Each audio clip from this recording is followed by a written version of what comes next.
Et salut à tous et bienvenue pour la découverte du Lap Time Challenge de la semaine. Comme d'habitude, la vidéo sera découpée en trois parties. La première, on va découvrir le défi. La deuxième, je vous ferai un petit tuto sur mon tour rapide. Et la troisième, pour ceux qui le veulent, je vous expliquerai comment récupérer mon fantôme. Allez, donc Fuji, encore Fuji. Putain, j'ai l'impression de faire ce circuit-là tous les jours, moi, en ce moment. Pas toutes les semaines, mais bon. Ok, Ruf, machin, une Porsche, d'accord. Je dois pas avoir la voiture, on va aller la louer. Allez, waouh, ah bah il y a de la couleur. Il y a de la couleur. Bon allez, pour la découverte, je vais prendre les couleurs de la chaîne, allez, bleu et rose. Allez, rose, donc on va me voir. Allez. Donc une Porsche, Porsche, pour moi Porsche égale gros cul. On va voir. Je la connais pas celle-là. Donc, on va aller prendre, hop, le meilleur tour. La voiture, sport tendre, sport tendre. 525 chevaux pour 1400 kilos et voilà, répartition de poids, 38 à l'avant, 62 à l'arrière, c'est ce que je disais, c'est un gros cul. Donc l'arrière va nous embarquer. Donc là-dessus, il n'y a pas de turbo, donc moteur Atmo, le couple assez tard et bah, la puissance pile poil avant 8500 tours et rien à régler. Ok, d'accord. Paramètres d'assistance, on va rien mettre. Hop. Paramètres de la manette, alors la direction va être assez molle. 9 ça fait beaucoup. 8,6. Allez, 8,6 ça devrait être bon. L'or est en 44,4. Je crois que j'ai tout. 44,4. Fuji. Une 44,4. Allez, on va découvrir ça.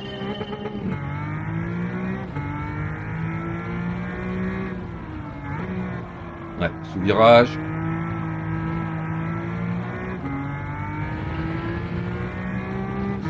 Alors 8500 tours, c'est là qu'il faut regarder. Ouais. Donc il faut bien regarder le compte tour à droite.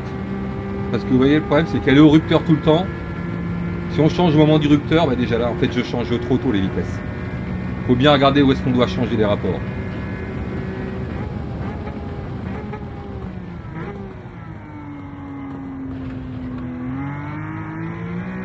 Bon, l'arrière qui survire un peu.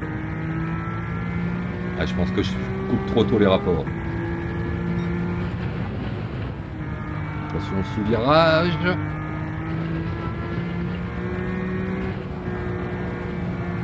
Ah, il a freiné un petit coup, lui, il freine encore. Ah, il freine dans la grande courbe, d'accord.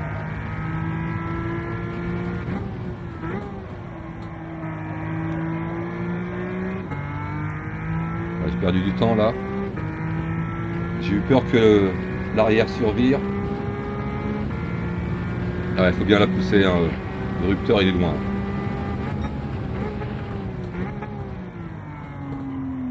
Oh, oh, trop vite à la corde comparé à lui.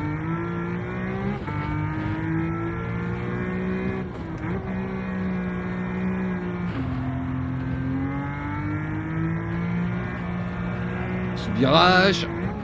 Oh, le sous-virage de malade, merde. Ah, j'ai tout foiré.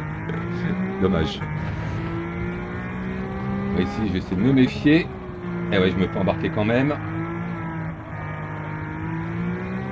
Il faut maîtriser le sous-virage. Hein. Sous-virage en entrée jusqu'à la corde. Et puis, bah, sur-virage à l'accélération. Alors, et le changement de vitesse, ouais.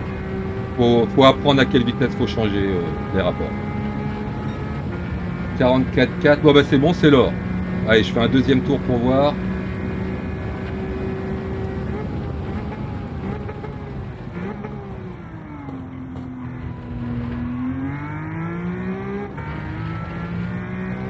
Bon, je vais prendre un peu plus de risque, hein, tant pis si je me plante.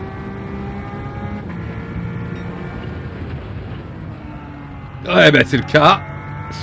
Sous virage.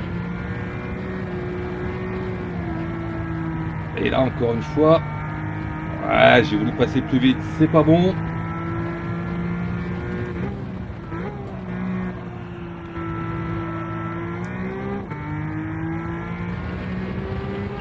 Ici, on peut être bien large en sortie. Hein.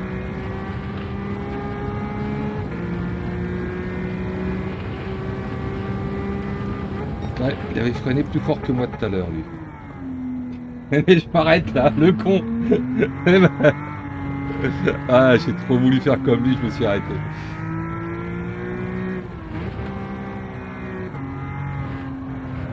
Bon, il va pas être beau ce tour-là. Dommage. Et là, je me fais embarquer. Il y a moyen de gagner beaucoup, beaucoup, beaucoup de temps. Ah ouais. Et là, je me fais encore embarquer. Bon, je fais un dernier, je vous le montre que s'il est meilleur.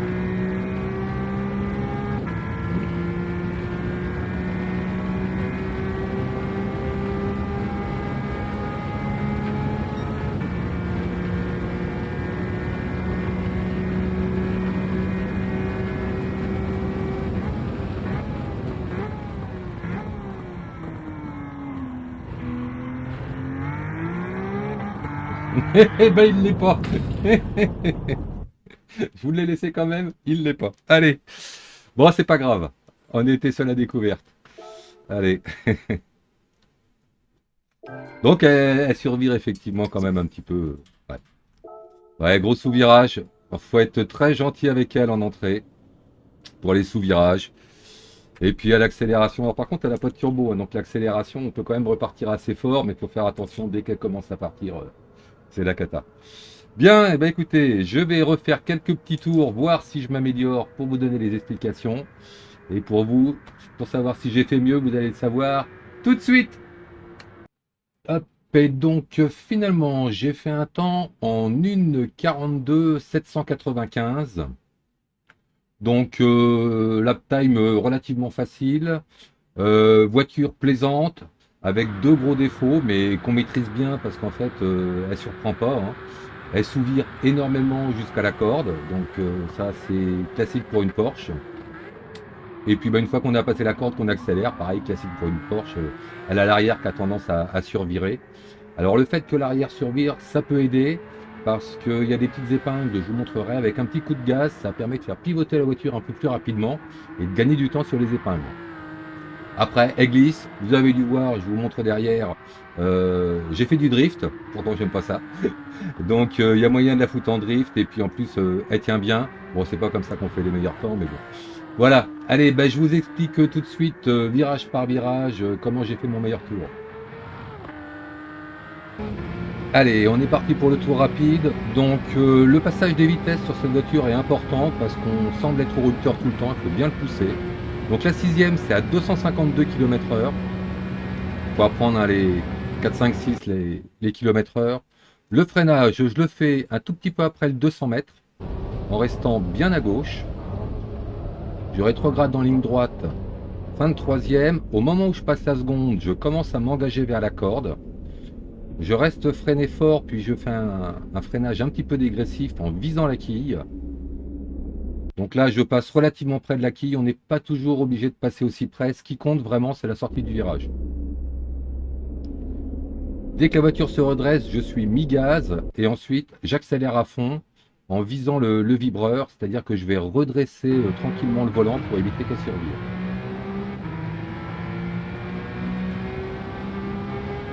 Ici, je me sers bien à droite et je freine un petit peu tôt en fait. Juste après le 100 mètres, là, quand il y a la marque noire au niveau du vibreur, je freine un petit coup puis je relâche pour laisser accompagner la voiture. Je vise un petit peu la quille de façon à réaccélérer très tôt. Ce qui compte une fois de plus, c'est la sortie, quitte à sacrifier un petit peu l'entrée du virage. Et là, ce qu'il faut, c'est sortir un petit peu à l'extérieur du vibreur. Donc il suffit que les roues de gauche restent sur la partie rouge et surtout de réintégrer la piste avant la fin du vibreur. Ici, attention de bien rester à droite parce que la voiture va se déporter. Donc là, je dose à l'accélérateur, il y a deux cordes. Je tangente la première corde, je m'éloigne un petit peu Et ensuite, je repique pour tangenter la deuxième corde. Et une fois que j'ai passé la deuxième corde, là, je réaccélère à fond. On se déporte un petit peu et là, on essaye de repiquer à droite le plus possible. Donc, je freine bien avant le 50 mètres en essayant toujours de rester bien à droite. Ce virage-là, c'est la même chose. Vaut mieux sacrifier l'entrée. On passe bien à l'intérieur. Ce qu'il faut, c'est essayer d'être droit pour réaccélérer le plus tôt possible. Donc, vous voyez, je réaccélère en secondes parce que c'est un moteur Atmo, hein, ça pose pas de problème. Et je passe un petit coup de 3 pour éviter qu'elle survire. Donc ici, on peut sortir très large. Il n'y a pas de track limite, mais on a tendance à perdre un petit peu de temps. Là, j'essaye de faire le moins de chemin possible. Arrivé sous la passerelle, je freine au niveau de l'ombre, un tout petit peu avant l'ombre. Je me serre bien à gauche. Et là, je freine jusqu'en seconde. Donc ce virage-là, ce qui compte, c'est quitte à le sacrifier, il vaut mieux passer tout doucement dans ce virage, de façon à avoir une sortie où on est bien droit. Donc là, je remets un petit peu de gaz, de façon à être en face de l'autre corde, et là, je mets à fond. Ici, je coupe les gaz de façon à bien enrouler le virage. Je fais du mi-gaz en sortie, puis je ressors à fond, alors que je ne suis pas tout à fait dans l'axe de la quille, mais la voiture l'accepte. Et là, je passe un petit coup de 3 au moment où je passe à côté de la quille. Ce qu'il faut, c'est la frôler. Et le fait de mettre un coup de 3 évite que la voiture survire. Sur ce virage-là, je me déporte bien à gauche. Lorsque c'est le début de la partie verte, là, après l'herbe, je commence à freiner. Je passe la seconde un tout petit peu après le freinage. C'est la seconde qui fait engager la voiture.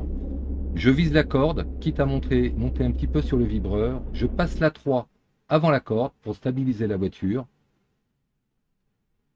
Et une fois que je ressors du vibreur, je suis mi-gaz, puis gaz à fond dès que je le sens. Donc attention, pas mettre d'un seul coup les gaz, sinon à survie. Ici, on essaye de bien rester à gauche. Moi, je me suis un petit peu trop fait déporter là. Un coup de seconde permet de replacer la voiture. On vise à nouveau la quille et là, regardez, je mets un petit coup de gaz pour faire tourner l'arrière de la voiture. Je recoupe les gaz pour ne pas survirer. Et ensuite, je remets gaz à fond. Donc ça, dans les épingles, si vous arrivez à le maîtriser, on peut donner un petit coup de gaz avec la voiture, ça redresse l'arrière, ça fait tourner l'arrière. Ici, je sors sur le vibreur au maximum. Puis je repique vers la gauche. Donc ici, il n'y a pas trop de points de freinage. Je m'aide avec la partie droite et la petite bande qui est en face. Ça veut dire que je suis à peu près droit à ce moment-là. Donc je freine assez tôt en restant bien écarté sur la corde. Je laisse rouler la voiture. Plus de gaz, plus d'accélérateur. Là, j'essaye de viser la corde en mettant les gaz doucement. Donc ici, pareil, on peut mettre un petit coup de gaz quand on le sent et recouper. Une fois que j'ai passé la corde, je mets à fond assez tôt. Et là, il va falloir penser à écarter un petit peu le volant pour éviter qu'elle survire en roulant vraiment à l'extérieur du vibreur.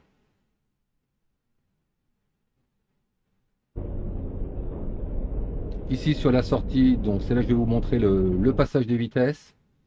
Donc entre la 3 et la 4, je suis à 155-156 km/h. Et ensuite, entre la 4 et la 5, je passe vers 204-205 km/h. Voilà, en fait, il faut être à 8500 tours au rupteur. Bah voilà, avec ça, vous avez tout ce qu'il faut pour avoir l'or. Il n'y a pas de problème. Allez, je vous souhaite bon courage, à la prochaine. Ciao!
Alors pour récupérer mon fantôme, vous allez dans le mode sport, sur le défi. Donc là, normalement, avec la vidéo, vous savez à peu près combien je suis positionné. Donc ce qu'il faut, c'est arriver à me retrouver. Donc là, par exemple, sur ce temps-là, j'étais 109e. Même 110, tiens, j'ai reculé. Donc, chargez le profil. Pour aller dans la galerie d'art et les rediffusions. Et là, vous allez voir, je vais vous mettre tous mes fantômes. Donc vous sélectionnez celui qui vous intéresse, le petit cœur, ça fait toujours plaisir, et collection. Donc en fait, à partir de ce moment-là, c'est rentré dans votre collection et vous allez pouvoir retrouver mon temps. Vous choisissez une voiture, alors que ce soit une voiture louée ou de votre garage, hein, ça ne dérange pas. Vous chargez le défi. Ensuite, il faut aller dans paramètres, paramètres du fantôme. Vous faites ouvrir.